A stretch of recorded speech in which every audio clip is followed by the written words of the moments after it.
दिपेन बर' बुनसुखौ फिल्डआव खामानि मावनो हो अफिसियेल खामानिखौ बर' फरायसा आफादनि जायफोर दैदेनगिरिफ्रा अफिसियेल खामानिखौ मावो अब्लानोथ' समान जाबाय। बुनसुआ जुदि फिल्डआव ड्राग्स जानाय सिखावफोर जिखुनु जाया बर' हारिनि गामिफ्राव जेंनाखौ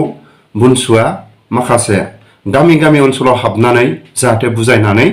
सेंग्रा सिख्लाफोरखौ जिखुनु जाया दानि थासारिखौ एसेबाबो सान्थि खालायनो हायो। बुनसुखौ फिल्डआव खामानि मावनो हो बर' फरायसा आफादनि जायफोर आबसुनि दैदेनगिरिफ्रा अफिसियेल खामानिखौ मावो। MCLA, EM, MLA बिथांमोन दङ जायफोर दिनै हान्जाखौ सोमावसारनायनि गेजेरजोंनो दिनै UPPL हान्जा जादों। सोमावसारनायनि गेजेरजों दिनै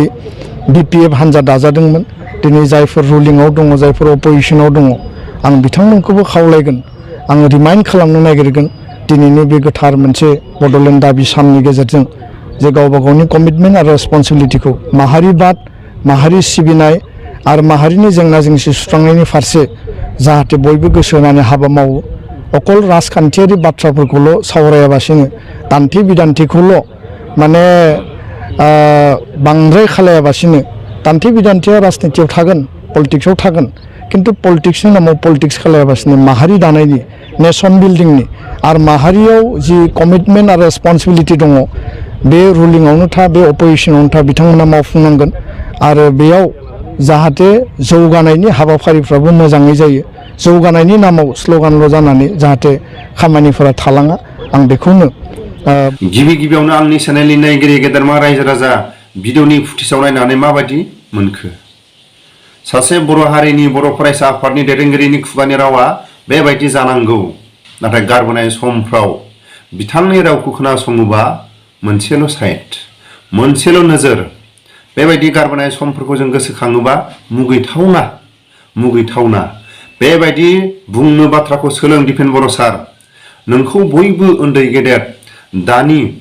जाखांफुनाय इयुन जोलैनि गथ'फ्रा सानफ्रोमबो ससियेल मिडियाफ्राव नोंनि बाथ्राखौ गाबोन मा बुंगोन, दिनै मा बुंगोन, बिथाङा मा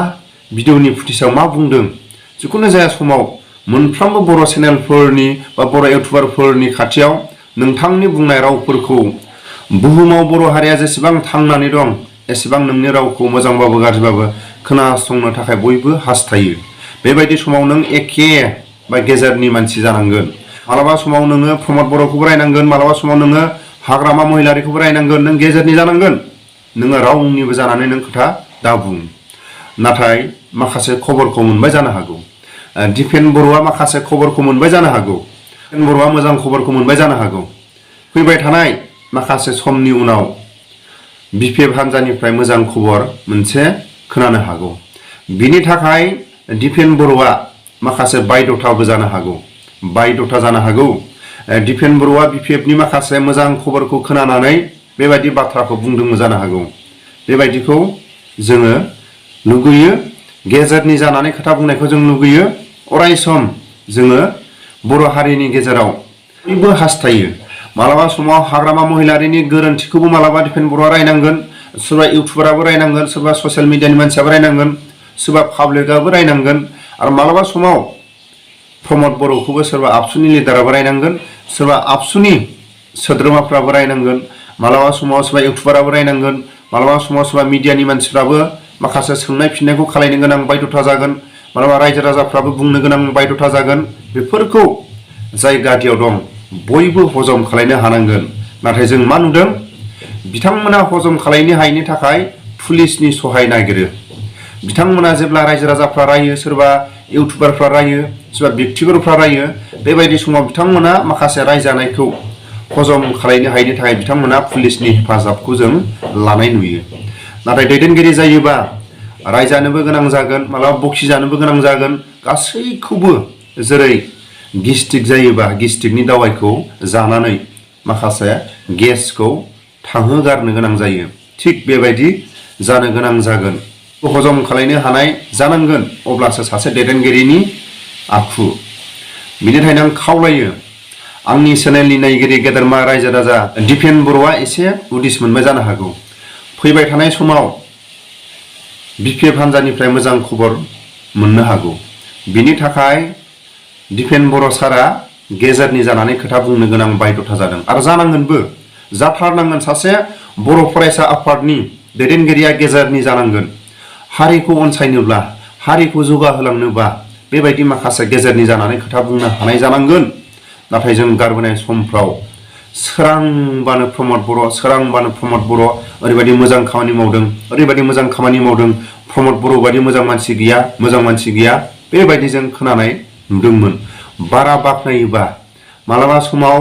मोजां बाख्नायोबा मालाबा समाव गलबो जायो मालाबा समाव मोजां फुटबल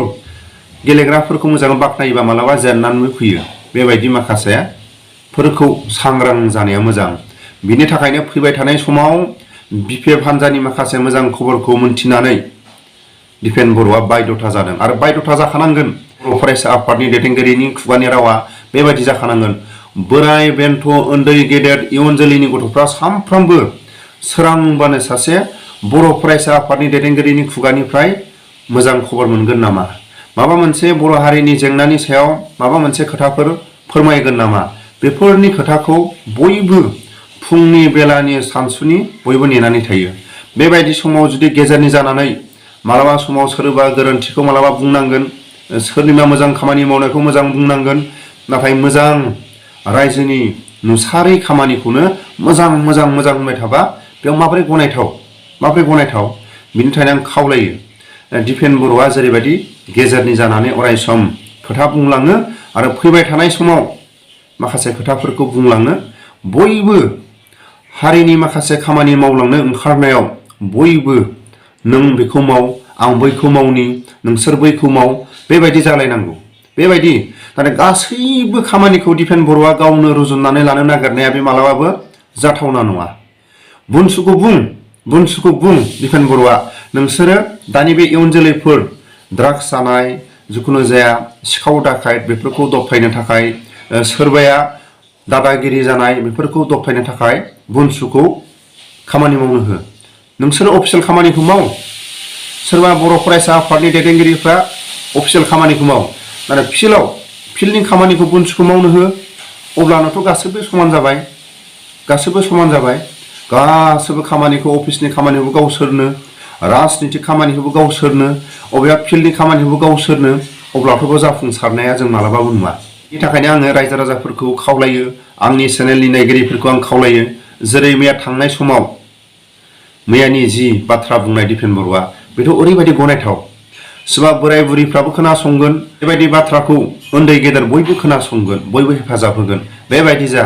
गेजेरनि जानानै बुं बेबायदिखौ बयबो हेफाजाब होगोन नाथाय मोनसेल' साइड थांनाङा मोनसेल' साइड थाङोबा मालाबा गालिनो मोनसेल' लामाजों जुदि थाबायलाङोबा मोनसेल' आलिजों जुदि थाबायोबा मोनसेल' जुदि आलि गोदानजों थाबायोबा मालाबा बे आलियाबो बायो बिनि थाखायनो आं दिपेन बर'खौ खावलायो मैयानि थांनाय समाव जेरैबायदि गनायथाव खोनासंथावना रावखौ नों बुंदों थिग बेबायदिनो बे समफोरखौ नोङो बेबायदिनो आगान सुरलां बयबो हेफाजाब होगोन बयबो नोंखौ बेबायदिनो माखासे रायजो राजाफ्रा नेनानै थागोन नोंनि बुंनाय रावखौ उन्दै गेदेर बोराय बेन्थ' बयबो नेनानै थागोन बिनि थाखायनो आङो मैयानि बुंनाय रावखौ आंनि गोसो गोरबोनिफ्राय आं गोजोननाय जासिहरो नाथाय मोनसेल' साइडखौ उननि समफ्राव दाथां सासे दैदेनगिरि जानानै सोरबा इउटुबारा सोरखौबा बुंनाया बेलेग सोरबा जुदि इउपिपिएलआ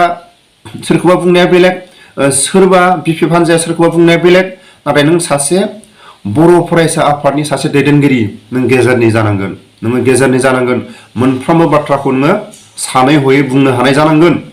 सानै हयै नों मोनफ्रोमबो खोथाखौ नोङो बुंनो गोनां जानांगौ नोङो ओरैनो सोरबा एवथुनानै होयोबा बुंनांगौ बे नङा सोरबाया थुनानै होयोबा बेखौ बुंनांगौ बे नङा नोङो सासे बर' फरायसा आफादनि नों सासे दैदेनगिरि उनाव बयबो बेबायदि नोङो जुदि गेजेरनि जायोबा नोंबो प्रमद बर' बायदि गादिखौ मोननो जायगा दं नाथाय नों मोनसेल' जुदि साइड खारोबा हयथ' नों प्रमद बर'नि जायगायाव मोनाबो जानो हागौ प्रमद बर'नि जायगायाव मोनाबाबो नों सासे एमएलए मालाबा समाव नों गेलेगोन मालाबा समाव नों एमसिएलए गेलेगोन बेफोरखौ नों मोनाबो जानो हागौ बिनि थाखायनो नोङो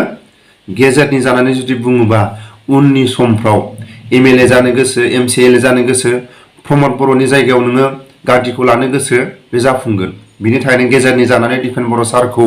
अरायसम खोथा बुंलांगोन आरो उननि उन जोलै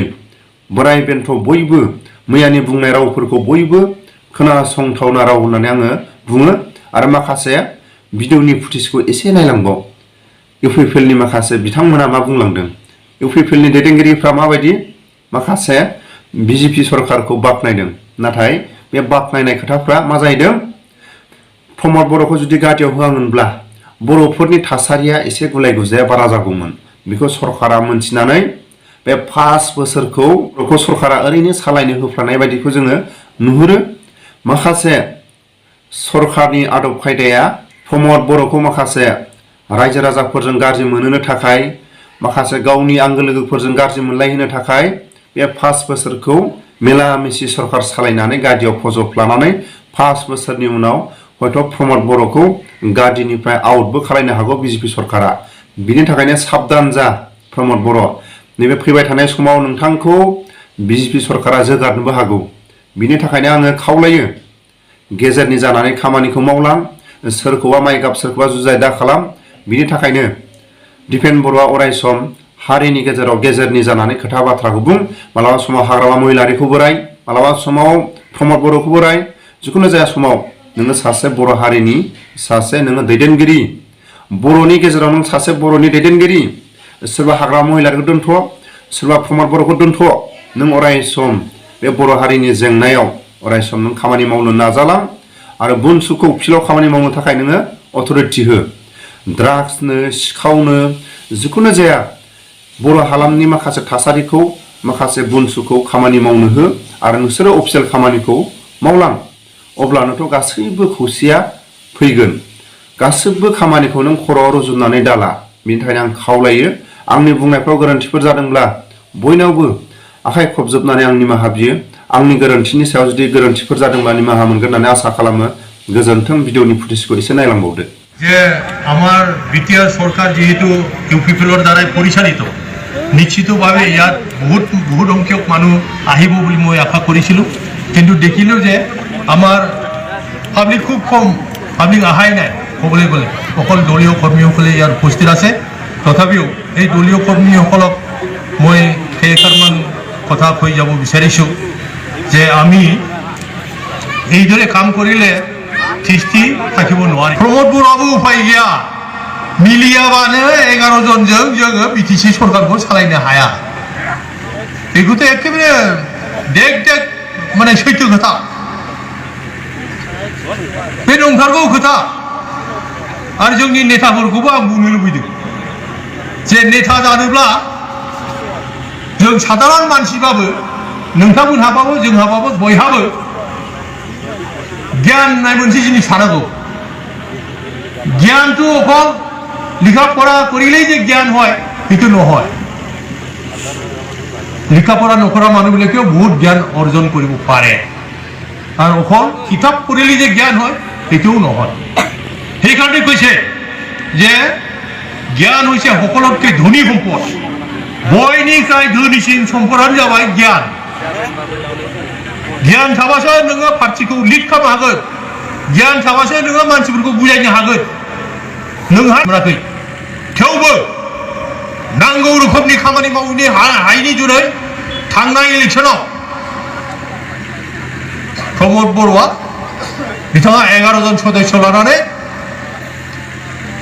बिटिआर सरकार दानो हादों आरो बे बिटिआर सरकार दानायनि खेत्रआव बिजेपिनि जथेस्थ अरिहना दङ नङाबा 11 जन एमसिएलएखौ लायाबालानो सरकार बानायाबालानो बिसोर गोसो जायोबा प्रमद बर'खौ बाद होनानै हाग्रामा महिलारिखौ लानानै सरकार बानायनो हागौमोन हाग्रामा महिलारिया साब्रैल' मानसि नांगौमोन एमसिएलए नांगौमोन थेवबो बेखौ बाद होनानै जिहेतु प्रमद बर'खौ प्राइम मिनिस्टार आरो हम मिनिस्टारा मोजां मोनदों बेखौ जोंहा बिटिआरआव सिट बानायनांगौ बे रोखोमै बानायदों माबा मोनसे गुन दङ जों मिथिजोबा जानो हागौ प्रमद बर'आ जे माबा मोनसे गुन दं बेनिखायनो जे बेखौ बाख्नायनानै बेखौ जे सिट बानायदों खाथियाव थांबानो फैसा